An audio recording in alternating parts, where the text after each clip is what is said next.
I've often shared that these are the travel years for my husband and I. We've seen this window close for our parents, and we feel like it's an important time to take advantage of our opportunity and our health. And we have such an interesting guest today in Wesley Baker. He's a best-selling author and entrepreneur with 40 plus years experience, sharing real life stories from travel, business, and life. And he's led a numerous adventures all around the world and inspires others to explore what's next for them.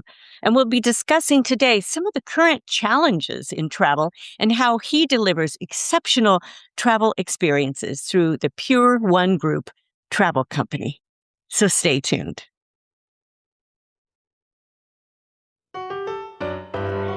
You've spent years building what matters.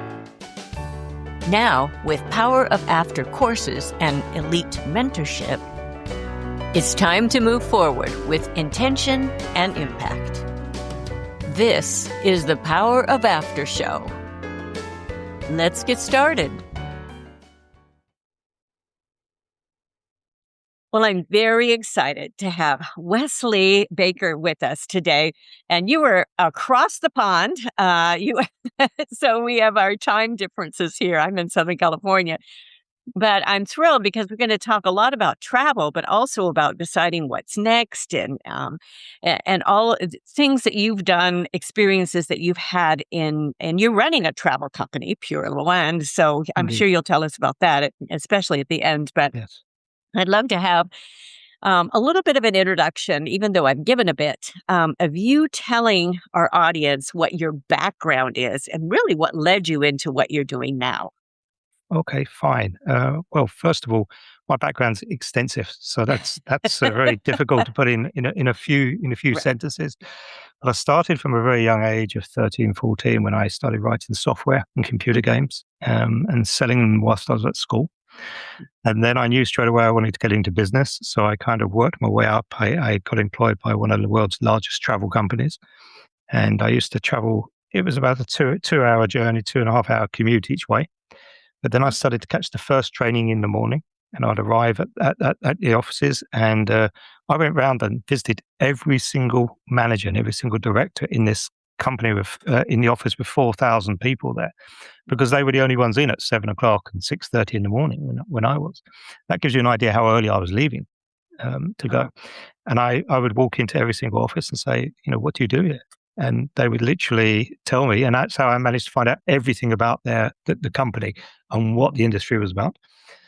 I then moved on from travel after quite a long period in travel, extensive period in travel, and then moved into different things from surfboard manufacturing to home fragrance products, and then I went into space technology. Became all as founders and CEOs. Became a CEO of a medical device company more recently, where I spent a lot of time in Minnesota. I had a second home in Minnesota for 77 years before the pandemic. Then I came back to the UK when the pandemic hit, and I was plodding along. I was running the UK's first generative AI business. So we developed something very exciting there. And then from there, it got very interesting because I became very, very sick. A whole combination of things led to this. And I was in ICU. And when I was in ICU, I decided, no one's going to know all my stories. And as you can tell, I already have a whole bag of stories, a wardrobe full of stories.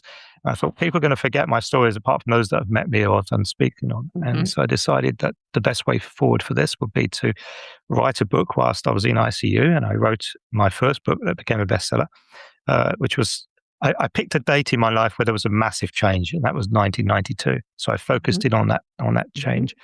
What happened in 1992 and how did that affect the whole of my life, really effectively moving forward.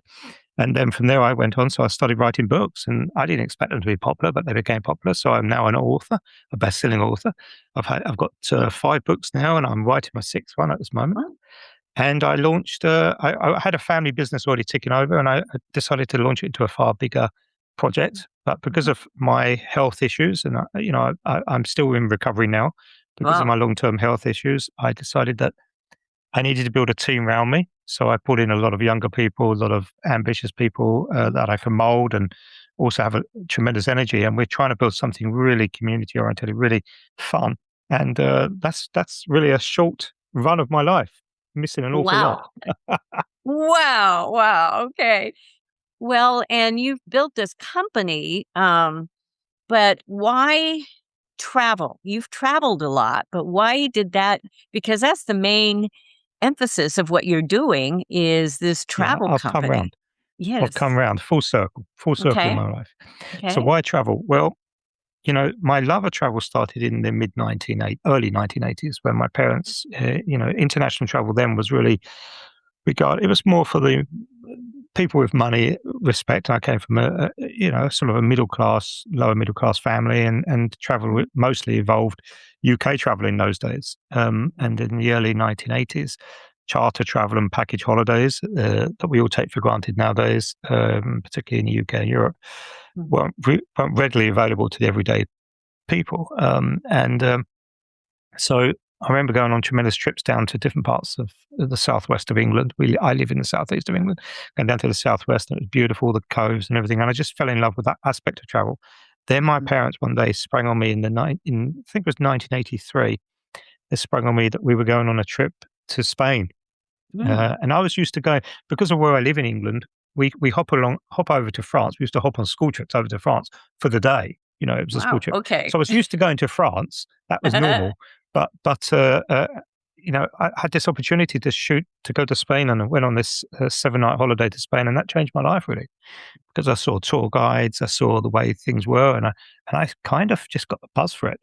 But I think Mm. there's also another little edge to this that I'm not sharing, and that is in my town we had international students. In fact, that still goes on today. Mm. Okay. Schools would come into the area, and they were Spanish, German, French, Italian, mostly. And because we went to a youth centre, which was I used to go to a youth centre after school to play football, or what you call soccer, Mhm. and stuff like that. And what happened was every 2 weeks we'd have these new group of students, and of course the girls were very beautiful, far more mature than the English girls at that age, and they were cultured and different, and that led to my interest in cultural relations, I should say, and that probably also sparked the travel. Where did these people come from? What did they eat? And that Mhm. really drove an awful lot of cultural understanding. Yeah. Mm. Oh, that's neat. Yeah, I mean, we have opportunity here, to do the international travel, usually senior in high school or even overseas in part of your college work. So Yes. Yes. Yes. that's Yeah. kind of fun. So now for you, how does travel change when we meet? We hit our midlife years. I mean, as I shared in the intro, that these are the travel years for my husband and I. We've seen our parents not being able to travel anymore. And so you have to take advantage of these times. And so, how does that change a bit when you are at this point of your life? And why does it often become even more meaningful? I think you take an awful lot for granted when you're younger and you feel you're invincible. And Okay. as you mature, you It's start to true. realize that there's health issues, there's things that Mhm. come up, and you realize that you want something more and you appreciate things.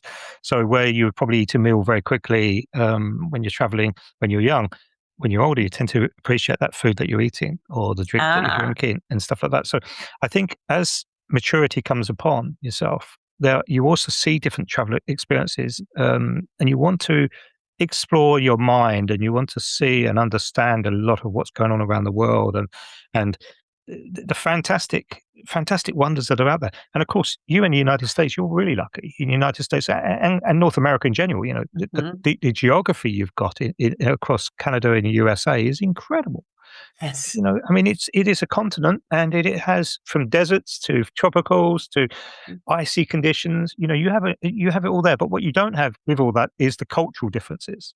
You're You right. still got the same restaurants, you still got the same supermarkets and everything. And Mhm. when you go overseas, I think when you're mature, you experience the things differently, and I think it broadens your perspective on life, and even down to politics.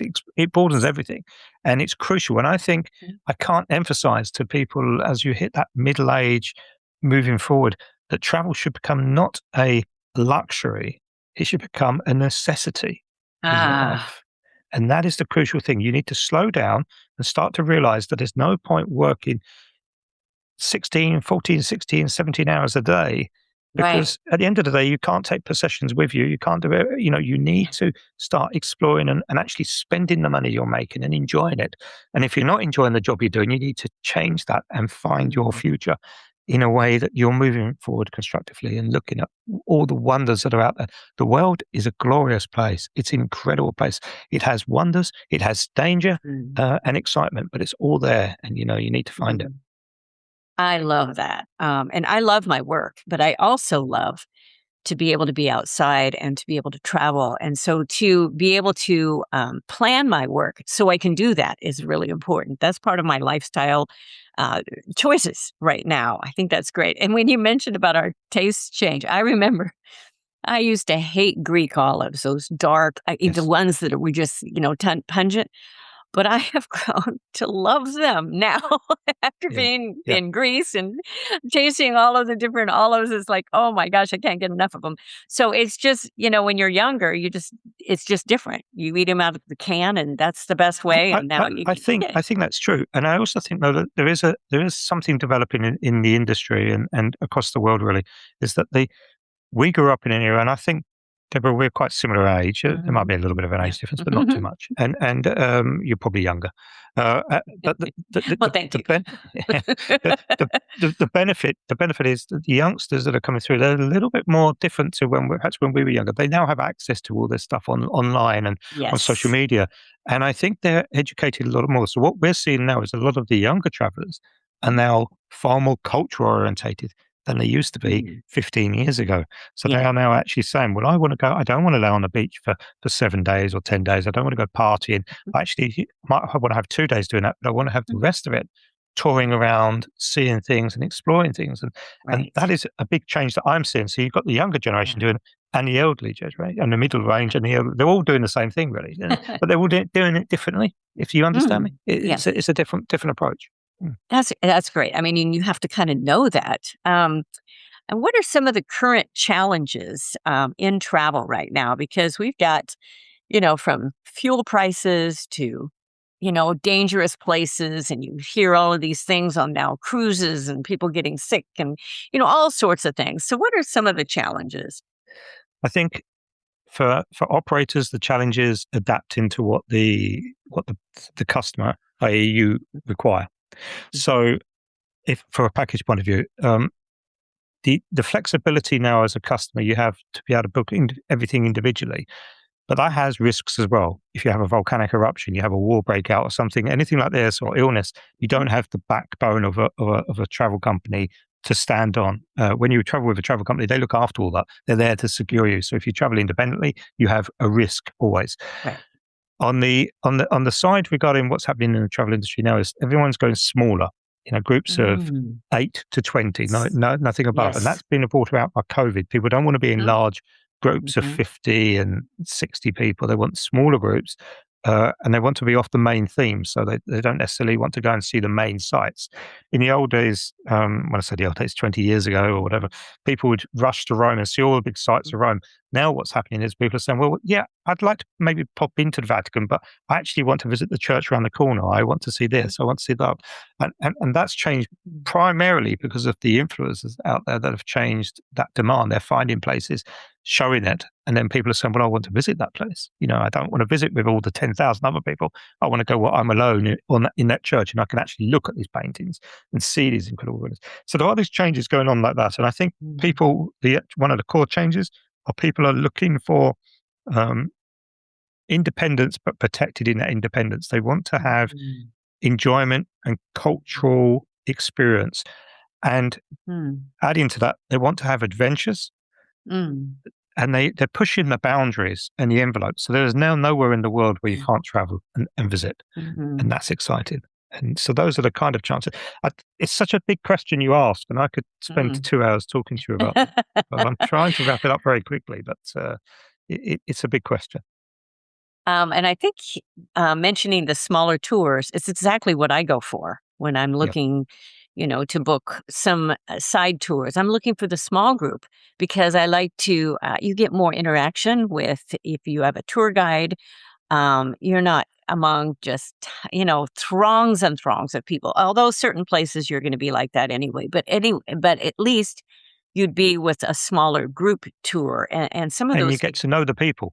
That's the other thing. Yes, You get to know the yes, people on there, and yeah, and and the yeah. tour guide. And I find it's far more an enjoyable experience, and it's becoming super popular now. And one of the other things is sustainability travel as well. So people are looking Mhm. for, probably because we have a program over here in the UK. I'm not sure if it's in the United States, which is race around the world. Do you have that? Okay, I don't Uh, think so. okay. We might, and I don't know Yeah, about it. So. yeah. Well, maybe it's not over there yet. But Mhm, basically, they take a group of strangers and they give them a certain sum of money, and then mhm. they have to travel through a whole host of countries, and they have an opportunity to Mm, do a few little nights of work or whatever. But it's a race to get to the end to get to the prize. But that yes. has sparked an awfully big demand for one, to those destinations they always do. But two, it is because people are doing a lot of rail and coach journeys because they're seeing it and they're saying, well, actually, I kind Mm. of like the idea of going on a coach to do that rather than flying that distance. And so a lot of companies now are looking at the sustainability of it. Obviously, that's not Mm. possible for people from North America going to Europe or going to Africa because you have to cross the Atlantic. You sure But do. but generally, once you get here, then there's a lot of demand to reduce the flights. Yeah, so Oh, that's a big nice. change. That's a big Yeah, change. yeah, Yeah, and so you can just see the land as you go. yeah. My husband and I have taken quite a few bike tours, and I love Oh, seeing the wonderful. countryside. Yes, Because you're going slower. You're not just hiking; you're going a little quicker. yes. And the company provides everything, so you can just Do you know? show Do up. you know that what company was it? Was it Usually Roadways or back something? roads. That's what, Oh, and there's back roads. That's others. the one I meant. Yes, yeah. Yeah, Fantastic there's company. VBT, there's some others. Yeah, We've been on a yeah. There are. VBT Yeah, before, but yeah, we've gone in a lot of back roads. I've yeah. been very, very pleased with them. So, yeah, They're a but very good company. Been around a they long time. they really have. They provide everything, and it's so nice. You can show up, and they're going to have your e-assist. Yes, Yes, bike, yes, which yeah, is important. Yeah, we've been in some countries that, Portugal, you gotta have it. In Tuscany, yeah, you yeah, gotta have it. All yeah. those hills. So when So, you pick up the bike and they've got the pedals on the bike, and you say, "Why are the pedals on it? I don't want pedals on it. It's yeah. got a No, battery." you still need to pedal. It's an assist bike. You still do need to Oh, pedal for sure, sir, for sure. So, what about people that are at this stage of life and they're thinking, okay, have I missed my chance to travel? Have I missed my chance to change my life? Or maybe they are facing maybe some health issues like you faced, but what do they do at this point? What would you say? What mindset do they need to wow, adopt? Maybe. no, It's no, a, that's true. It's yeah. adopt and adapt. Yeah. It's a fantastic question.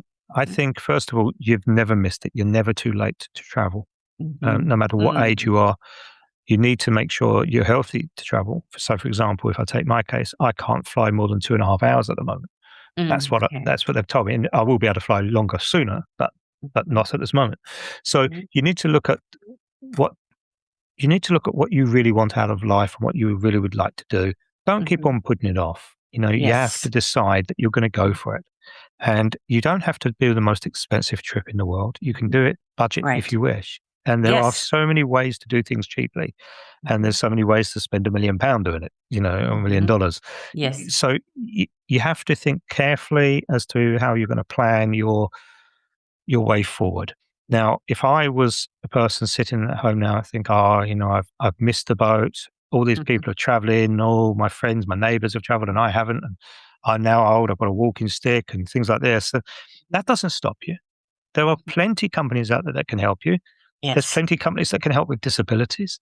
There's Yes, all there of are. everything. So there's no reason at all for you Mhm. not to travel. And travel Mhm. doesn't mean to say you have to fly the other side of the world. Travel Mm-mm. can mean traveling 20 miles away and Yes. experiencing a new museum, Day a new trips. building. Your day trips. They are all travel. Mhm. Take a day coach trip. Right. Those exist around. Look at Right. opportunities around you.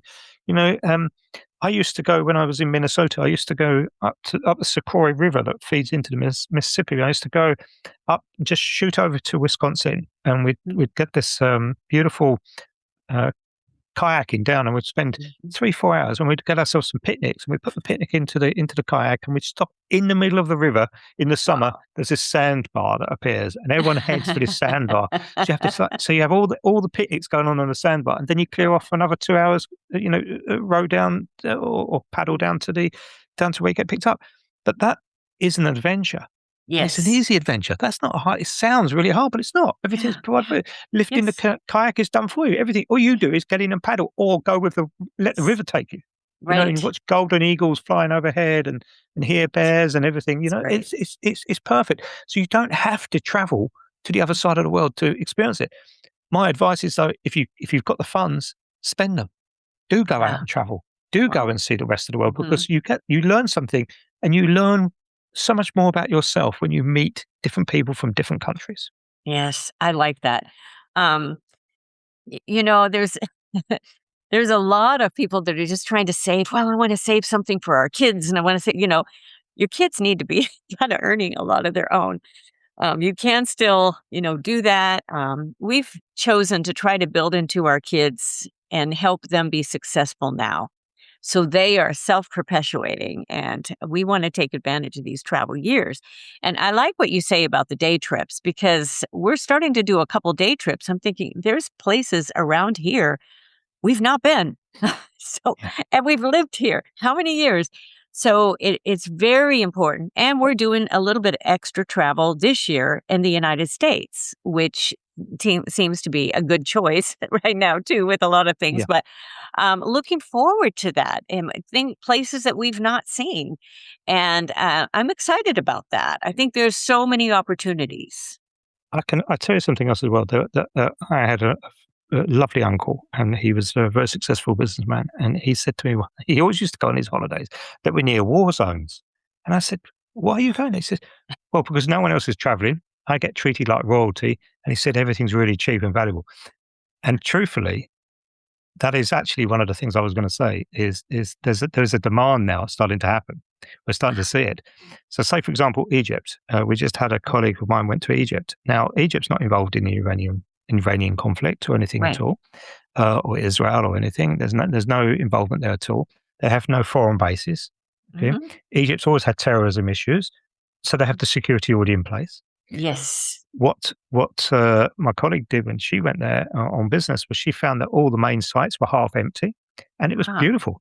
And she said it was such a more relaxing time to go to Egypt than it had been in other times, and wow. it should have been heaving. And so there's a Hmm. little hint as well, a little trick of the trade is that I'm not suggesting go to a war zone, but I'm suggesting there are countries that can get affected because of it, but they are Yes. still perfectly safe to travel to, and you should Yeah. go and enjoy it and find it, and because you'll be treated really well, and you'll Yeah. experience the whole thing better as well.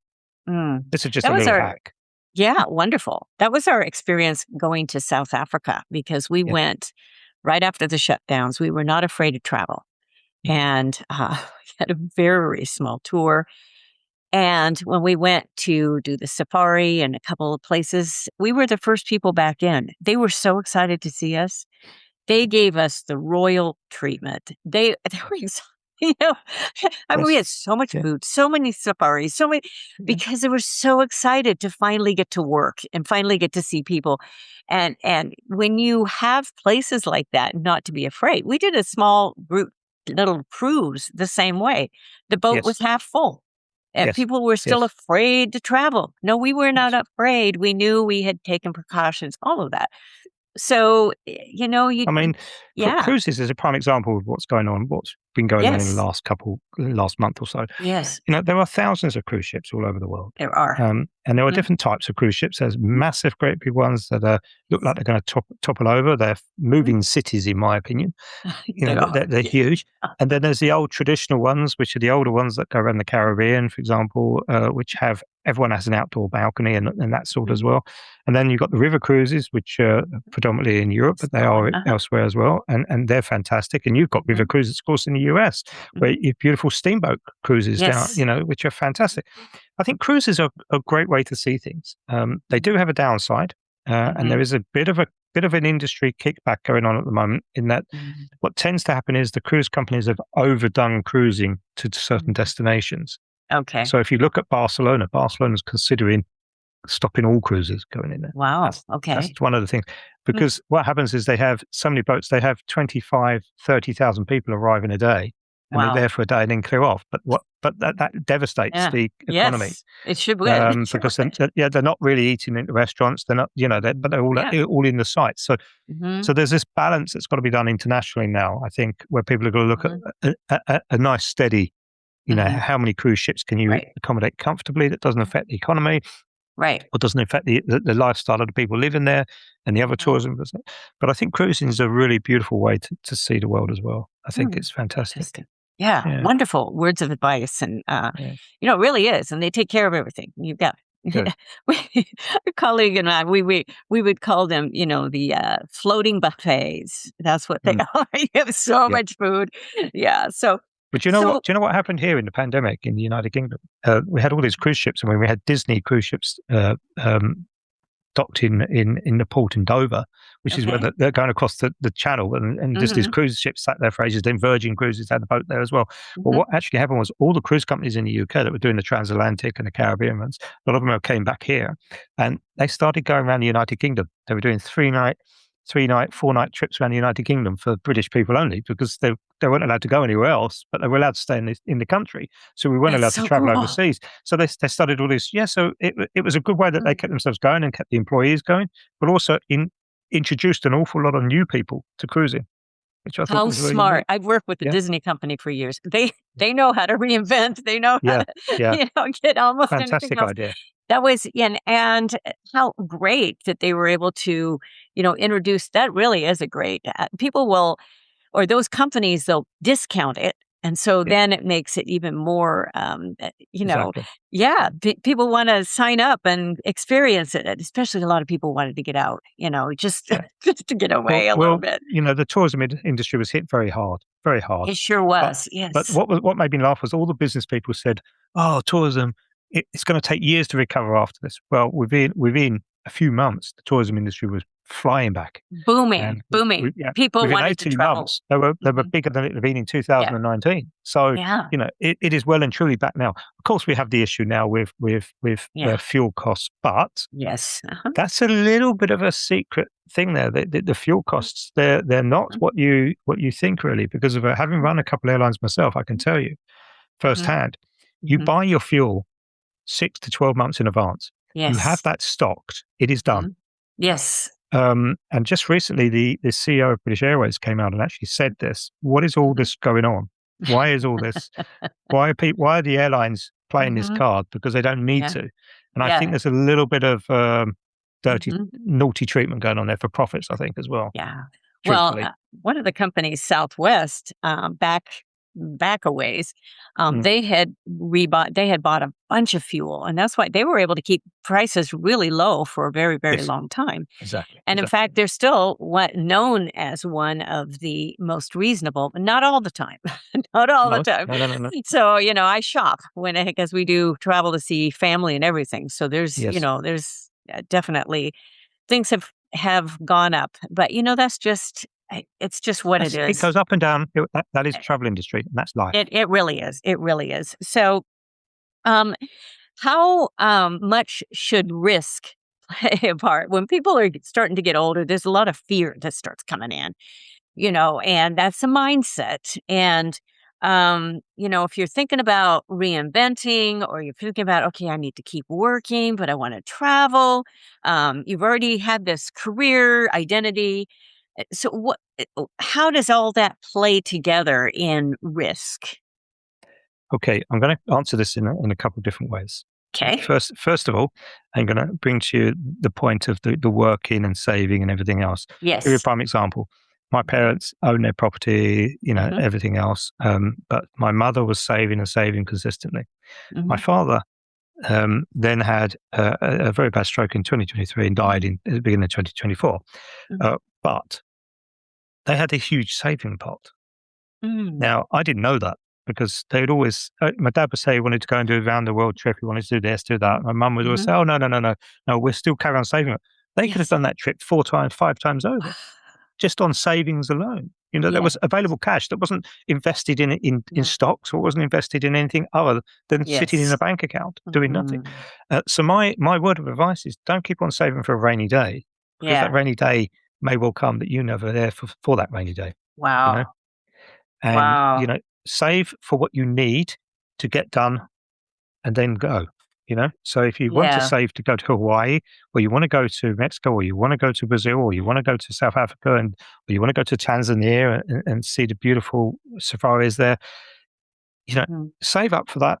Once you've got that money, go for it and enjoy it, and then start saving again, because life is very fragile and it changes very quickly. Now, that's just one point. I wanted to get that across because it's very important, because we do get into a mindset of save, save, save. Yes. But that we can end up where we fall ill and we never experience it. And that's a sad state of affairs.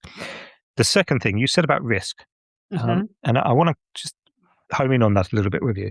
When you say risk, do you mean a physical risk, or what type of risk are you referring to?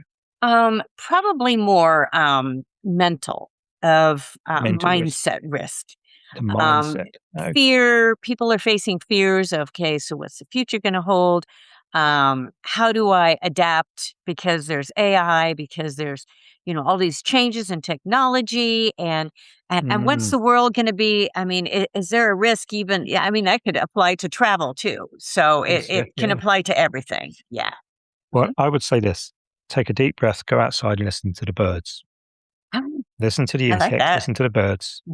Then do what you wish to do regarding travel. I can't emphasize this enough. Travel enlightens us and makes us better people. Cultural experiences are crucial in the development of humankind, in how we meet and how we evolve. We're not an isolated race. We don't exist on our own very well. We have to meet people. So when it comes to the mindset, and I understand that actually because I have been in that position myself, is can I go? Should I go? And all that. The point is you should and you must, because your mind is second guessing you. You are questioning. You're creating barriers because you're scared, not because you can't go, but because you're scared of going.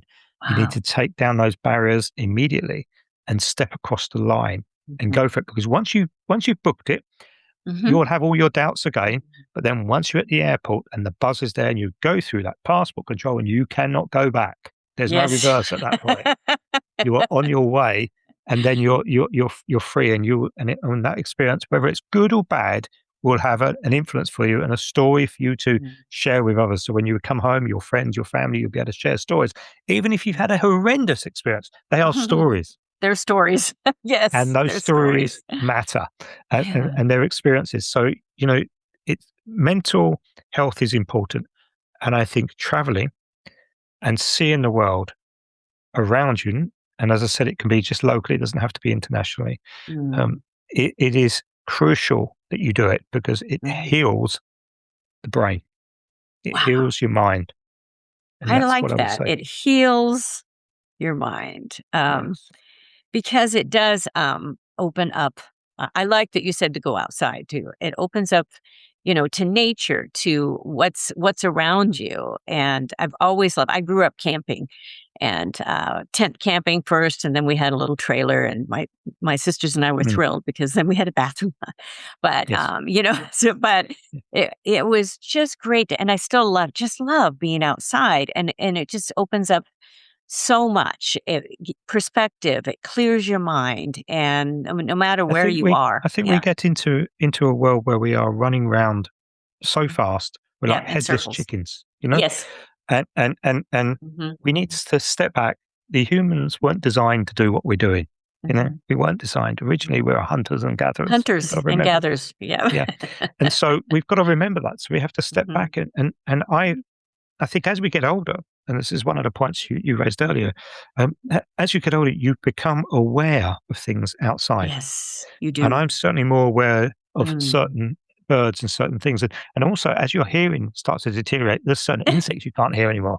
So I can still hear Jimmy the Cricket going just about, but I'm concerned, when I lose Jimmy the Cricket, that'll be a hearing aid probably. But, that I'm aware of that. But, so I love it. Every summer now I'm listening. Can I hear a grasshopper? Can I hear Jimmy the Cricket, in so the garden? Great. But those are crucial things for you. And I think that's a part of travel involves with that as well. So all these things, when we talk about travel, we shouldn't be just talking about, as I said, international travel. Travel is just going down to the next neighborhood. It's all an experience, and we should love it and enjoy it. We should go out, look up at the sky, whether it's raining, whether it's sunny, and take it in. I mean, how many of your listeners have actually, in their maturity now, gone outside when it's raining and just stood there and let the rain hit them? Because the majority of them probably always get an umbrella or they run for cover. Yeah. It's a wonderful feeling to actually stand in the garden and have rain hit you for a while and suddenly say, oh my God, this is amazing. You remember doing it as a child, but because you're an adult, you think you can't do that. That's rubbish. You need to get out there and do it. Yeah. Unless you're caught in the rain. And I've been caught in the rain. And, come home soaking wet.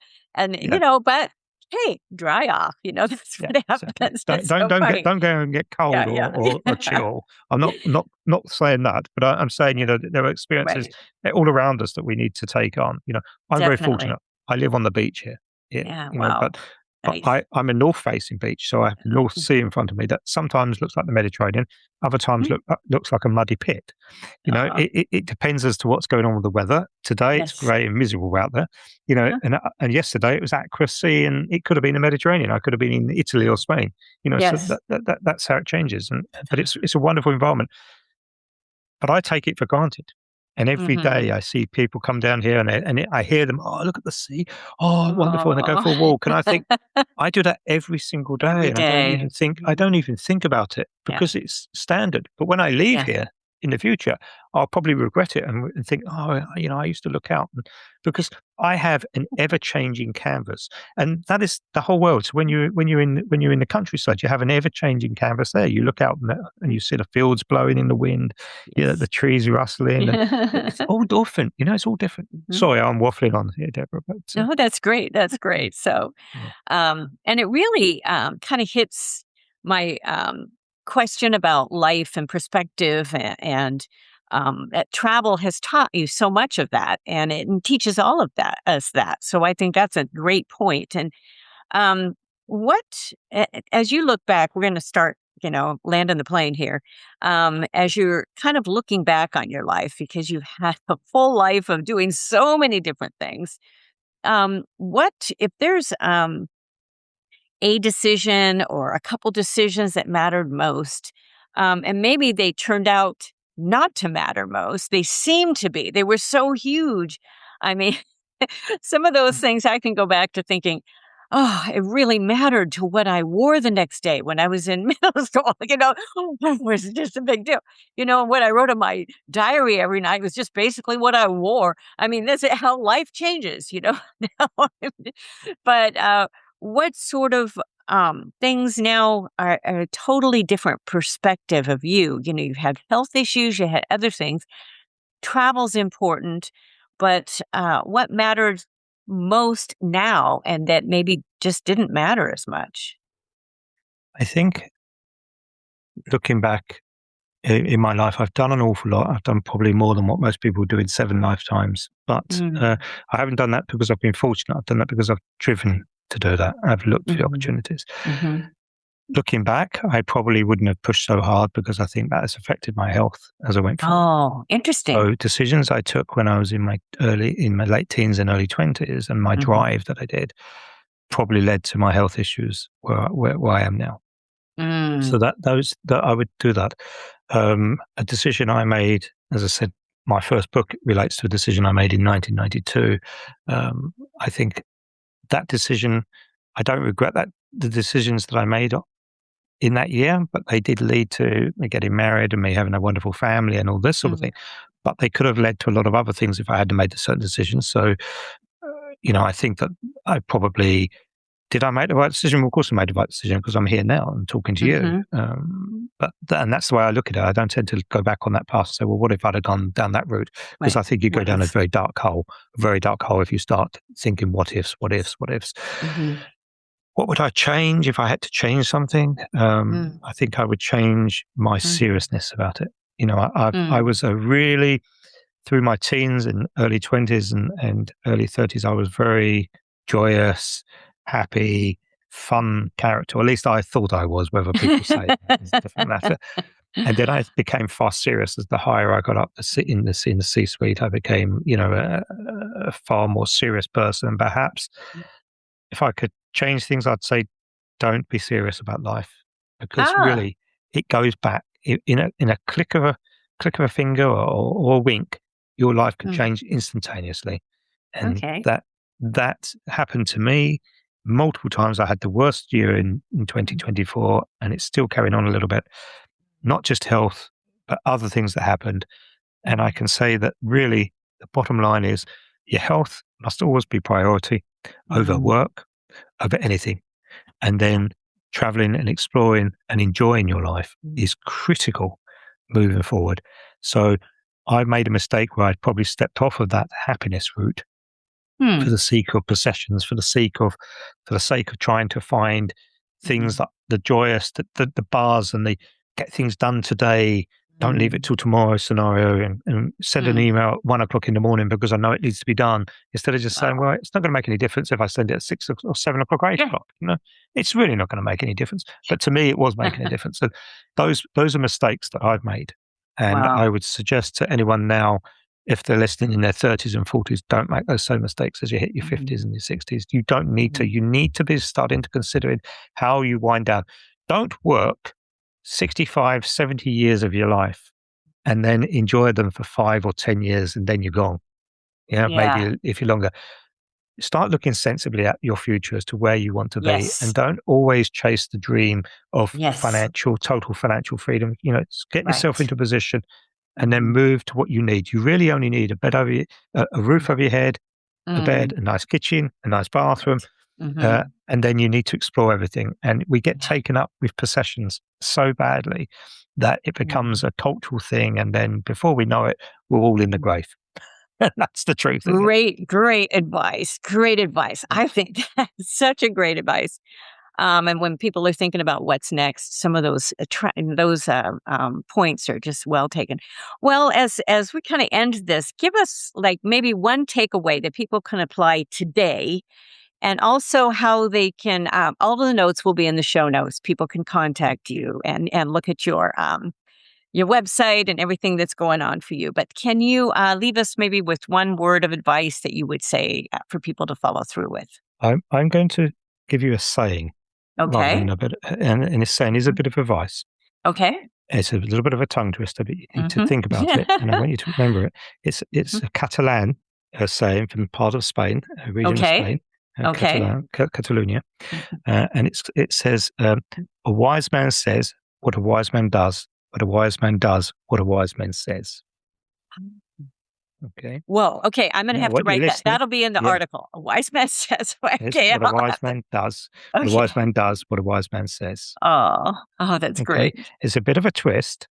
You have to think about it. Yes. But the reason I've said that is because I learnt that saying. Hmm. I was in Catalonia in 1984, particularly that Hmm. year, and I bought a little sign, and it showed a Spanish man sitting on a Hmm. toilet, and he was Oh, looking, smoking a cigarette, and he was looking out. It was a drawing. uh-huh. My parents bought it, and they put it into Mm. their restroom at home, and we never knew what the saying was because it was in Catalan, not in Spanish. It was Okay. in Catalan, Hmm. and I obviously then went on to learn Spanish and Catalan as well. Hmm. And so I translated it, and that's where I got the saying from. And I've stuck with that Ah, saying everything because I can see the picture very clearly, but it has driven me my whole career. wow. My whole career, I've used that saying to Wow. understand what is going on. And when you do understand it, you Mm. realize to slow down, To slow down. I think that's to the main slow thing. down. I'll make sure that quote is in our in our Yeah. show notes. But yeah, main thing. People can they can understand those two words. And that's really speaks to me too. I'm driven. There's a lot of people just like me. The type A driven, self-driven, more than Yes. anything. I'm a lifetime entrepreneur. I love what I do. So, and I'm very, scheduled, but And you're happy doing it. But I'm that's the happy thing. doing it. I I read schedule I and then read I get away something from it. I read something you posted just the other week, and that was that you'd arranged stuff and things changed in your itinerary, Hmm. and you adapted because of it. And that is Yeah. the key. It Yes. would be so easy for you to be angry and then spoil the day because you're in a stinking mood because of it Hmm. and you've Yes. ruined and extra. Mhm. Instead, you changed your plans and said, well, actually, I'm happy with all this. It doesn't Yeah. matter. It's a And that's so mindset. crucial. It really is. It can just totally, the wrong mindset can totally ruin your day. And I'm thinking, how many days do we have left? We don't know. So, Could be one, could be it another could be one, 400, it could be a lot more. Exactly. I Yeah, know. yeah, yeah. My dad really thought he was going to live to 100 or more. I mean, and we really thought he was too. And, found out he Just was ill happens. and he was gone in 11 weeks. And that Well, was, it's a shock. it Um, is. but but he had done a lot in his life. So grateful. But yeah, don't let these years pass. But I can relate to that because my Mhm, my father died, as I said, January 24th of January mhm, 2024. Um, but my father and my mother, they were very much old-fashioned in how they were married and mhm, how they went about themselves. So everything was very old-fashioned. They mhm. didn't prepare anything Mm. because they didn't think they were ever going to die. Didn't think. They Yeah. were they were to despite the fact I'd raise it with them and my brother would raise it with them, Yeah. everything was never prepared, Mhm. and so it was a shock to my mother who's Mhm. having terrible time now trying to cope. Wow. But the point, Mm. and she's 87 now, but when it happened, they were 84. But the thing Mhm. is, it can happen like that, and it did happen like that, Yeah. you know. Wow. And it Mm. just like you using your father. You think they're there. You think your parents are invincible until they're not. Yeah. Yeah. Well, it spurred us on, I tell you, my husband and Exactly. I. So, Exactly. Good. well, thank you so much. Give us the website, and that'll be in the show notes too to make sure everybody can get a hold of you with your travel and Brilliant. everything else Brilliant. that you're doing. Sure. Well, okay. Well, I've got two websites. I've got obviously wesleybaker.com, which is Hmm. my personal blog and everything else that goes on in my life I put on there. And then my travel company is Pure One Travel. Simple as that. Pure Good. One, all in words. But Good. it's And if you're yeah, looking at the video, you can see Pure One right behind you. So Pure One indeed. Travel. Good. But the notes will be in the show notes too. So Wonderful. thank you so much. This has been delightful. And thank you for all the listeners who listen in and who follow us. It's such a pleasure. And I hear from you. Thank you. Let us know some of your favorites. I would love to know that. And make sure you got our newsletter too. I make sure that every single podcast and even the live streams that I do, they're all on our newsletters, coming out every single week. And goalsforyourlife.com/newsletter. Thanks again, Wesley, for being with us today. And thank you all for joining us and sticking with us all of this time. It's fun to do these interviews. I've taken on a few more this year, so it's this season. So that's pretty fun. So thanks again, Wesley. And I'll look Thank you. forward to seeing everybody again next time. So bye for now. Thanks so much for spending time with me today. I love bringing you insights to help you maximize your skills, resources, and experience at mid-career and beyond so that you can make your next chapter your most impactful and purposeful yet. I'm Deborah Johnson, and I can't wait to be with you again next time on the Power of After show.